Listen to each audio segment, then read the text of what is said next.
सा विषय थोड़ा अच्छा विषय नहीं है, दुखद है, पर जीवन में ऐसी भी घटनाएं घटती हैं। आज मैं आपको वैधव्य और विदुर योग के बारे में बताने जा रही हूँ। कुंडली में कौन से ऐसे ग्रह होते हैं जिनके कारण ये घटना घटित होती है, असमय में जीवन साथी की मृत्यु होती है या जीवन संगिनी की।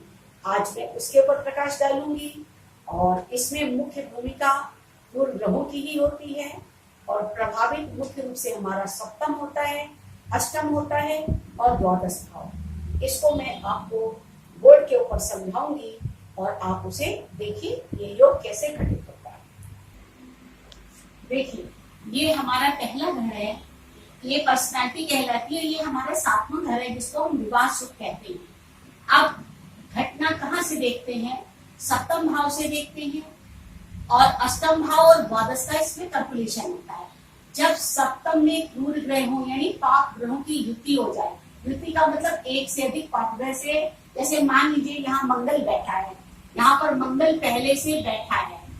अब युति का तात्पर्य ये हुआ कि इसमें एक क्रूर ग्रह और आ जाए। यहाँ देखिए मैंने यहाँ पर राहु दिखा दिया। अब ये 2 ग्रह यहाँ पहुंच गए, ये पाप ग्रहों की युति हो जाएगी। इसके अतिरिक्त यहाँ पे राहु के अलावा शनि हो सकता है, केतु हो सकता है, सूर्य हो सकता है। ये कोई भी 4 क्रूर ग्रह में से एक यहाँ हो सकता है। वैसे मंगल सफिशिएंट है यहाँ पर ये फल घटित करने के लिए। अगर मंगल यहाँ 12वें घर में भी हो और राहु लगन में हो तब भी ये घटना घट जाती है। मंगल अगर यहाँ बैठ जाए तब भी घटना घटित होती है। अब हमें समझना ये है कि ये सब किस प्रकार से होता है। देखिए ये जब मंगली कुंडली होती है, इसमें हम अक्सर कहते हैं कि ये लड़का मंगली है या लड़की मंगली है, इनकी कुंडलियों का मिलान करके इनका विवाह करें। मिलान से विवाह कराने का तात्पर्य है कि उस दोष को हम शमित करते हैं, शांत करते हैं और ताकि ये घटना ना घटित हो।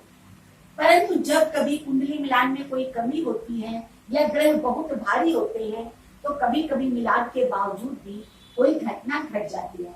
उसका कारण ये होता है कि मान लिया कि अंशों से ग्रह बहुत कमजोर है। जैसा कि मैं कई बार बता चुकी हूँ कि 0 से 2 अंश, 29 से 30 अंश ये बहुत कमजोर अंश होते हैं और इस अंशों में किसी प्रकार से किसी भी भाव का भला नहीं हो पाता। क्रूर ग्रहों की युतियां और दृष्टियां, अगर देखिए राहु यहाँ बैठ जाए तो ये सीधे देख रहा है, अगर यहाँ पर शनि बैठ जाए तो ये सीधे देख रहा है, यहीं पर अगर मंगल बैठा हो और यहाँ पे सूर्य बैठा हो तो ये सीधे एक दूसरे को देख रहे हैं। यानी क्रूर ग्रह अगर यहाँ बैठते हैं तो हमारे सप्तम भाव को स्पॉइल यानी गंदा करते हैं, दूषित करते हैं। इसके अतिरिक्त अष्टम भाव की भूमिका भी बहुत महत्वपूर्ण होती है। जैसे मंगल अष्टम में बैठ जाए, अष्टम मारक भाव है, जैसे मंगल यहाँ बैठेगा तो ये हमारा नुकसान करेगा ही करेगा। इसी प्रकार अगर मंगल 12वें घर में यहाँ बैठ जाए तब भी नुकसान करेगा, क्योंकि यहाँ से भी हम शैन सुख देखते हैं और मंगल यहाँ बैठा है तो शैन सुख को खराब करना है। एक सिद्धांत ये भी है कि ये जो हमारा सप्तम भाव है, इस सप्तम भाव में सूर्य, मंगल, शुक्र, राहु में से कोई बैठे और मंगल यहाँ बैठ जाए तो फिर ये क्या हुआ कि हमारा सप्तम भाव पूरी तरह से दूषित हो गया, क्योंकि यहाँ पहले से ऑलरेडी एक क्रूर बैठा है और एक मंगल वहां अष्टम में चला गया। यानी मृत्यु का भाव यही है और यहाँ पर अगर मंगल जाकर के बैठेगा तो कुछ न कुछ दोष बढ़ा देगा और अगर घटना घटती है जीवन में तो ये इस प्रकार घटित हो जाती है। इसको हमें जन्म लगन से भी देखना है और इसे हमें चंद्र लगन से भी देखना है। ये दोनों बातें बहुत महत्वपूर्ण है। केवल हम इसे लगन से ना देखें, हमें चंद्रमा से भी देखना चाहिए कि हमारे मंगल, शनि, राहु, केतु कहाँ जा रहे हैं, सप्तम पे इनका क्या प्रभाव है, ये सप्तम भाव को दूषित तो नहीं कर रहे हैं। अगर ये कर रहे हैं तो हमें इनका उपाय उपचार करना चाहिए। देखिए सप्तमस्थ मंगल पर शनि की दृष्टि हो तो बहुत बुरा प्रभाव पड़ता है।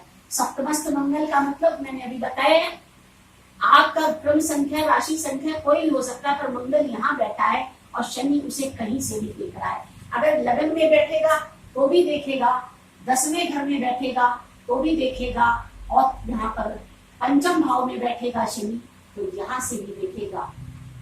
इन घरों से शनि की पूर्ण दृष्टि सप्तम भाव पे जाती है ये तीसरी दृष्टि जा रही है, ये यहाँ से 10वीं दृष्टि जा रही है, और यहाँ मंगल स्वयं बैठा है। अगर इस तरीके से शनि की दृष्टि मंगल पे पड़ती है तो फिर प्रॉब्लम होती है।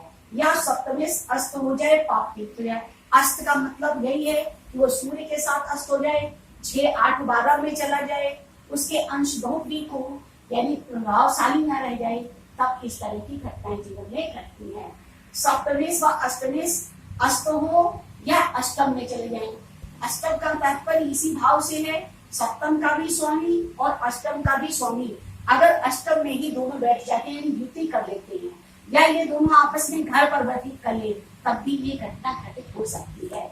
या उनके ऊपर पाप ग्रहों की दृष्टि हो, वो मैंने अभी बताया कि पाप ग्रह की दृष्टि ऊपर से प्रथम भाव से भी पड़ती है, और जो उसकी दृष्टियां हैं, राहु के पास 3 दृष्टियां हैं, वो नवम, पंचम, सप्तम पूर्ण दृष्टि से देख लेता है। केतु इसी प्रकार है, सूर्य की सप्तम पूर्ण दृष्टि है, मंगल की भी चतुर्थ, अष्टम और सप्तम पूर्ण दृष्टि है। अगर इनके ऊपर इनकी पूर्ण दृष्टियां आती हैं तो ये घटना घटित होती है। इस प्रकार मैं बता रही हूँ कि वैधव योग और विदुर योग को हमें कुंडली में देखना चाहिए, जिस समय हम विवाह के लिए कुंडलियों का मिलान करते हैं। दूसरी बात ये है कि अगर द्वादश भाव में अष्टम और ये सप्तम चले जाएं तो भी समस्या आती है। सप्तम का स्वामी अष्टम में चला जाए तो भी समस्या आती है। अष्टम सप्तम की युति, इनका वहां जाना और शनि के द्वारा देखा जाना। द्वादश भाव हमारा बहुत महत्वपूर्ण है स्वयं के लिए।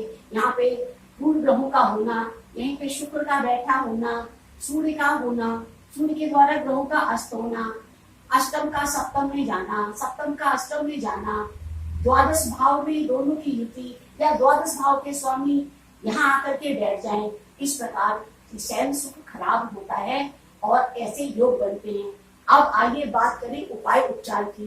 चलिए, घटनाएं तो घटित होती रहती हैं, इसको हम रोक कैसे सकते हैं या ज्योतिषीय लाभ कैसे लेते हैं, उसके बारे में बताती हूँ। देखिए, अगर किसी की कुंडली में इस तरह के पूर्ण ग्रह बैठे हैं, ऐसा योग दिख रहा है, तो उन्हें चाहिए कि वो सुंदरकांड का नियमित पाठ करें, हनुमान जी का पूजा करें और रुद्राभिषेक करें, महामृत्युंजय का जाप करें, सप्तशती का पाठ करें, गौरी माता मंगला गौरी का व्रत करें, इस सोमवार का व्रत करें। इस प्रकार के जो व्रत होते हैं और जो पूजन होते हैं, इससे सौभाग्य में वृद्धि होती है और घटनाएं जो घटित होने वाली होती है वो टलती हैं। तो जब ऐसे कुछ दृश्य दिखाई पड़े कुंडली में, तो विवाह से पहले तो उनका शांति कर्म कराएं और उसके बाद में भी मंगला गौरी का व्रत, सोमवार का व्रत, रुद्राष्टाध्यायी का पाठ या रुद्राभिषेक समय समय पे कराते रहें। इसके अतिरिक्त अगर राहु ज्यादा पीड़ित कर रहा है तो राहु ग्रह की शांति कराएं।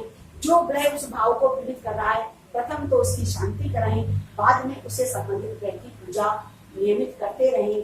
कम से कम भगवान शिव की पूजा, माँ पार्वती की पूजा तो नियमित करें। तो इस प्रकार ये योग टलता है और पूरा जीवन आराम से व्यतीत किया जा सकता है। और नहीं तो अगर ये सब चीजें इसमें दिखाई पड़ती हैं और उपाय उपचार नहीं किए गए तो घटना घट सकती है। ये सावधान करने के लिए आपको बताया गया, डराने के लिए नहीं।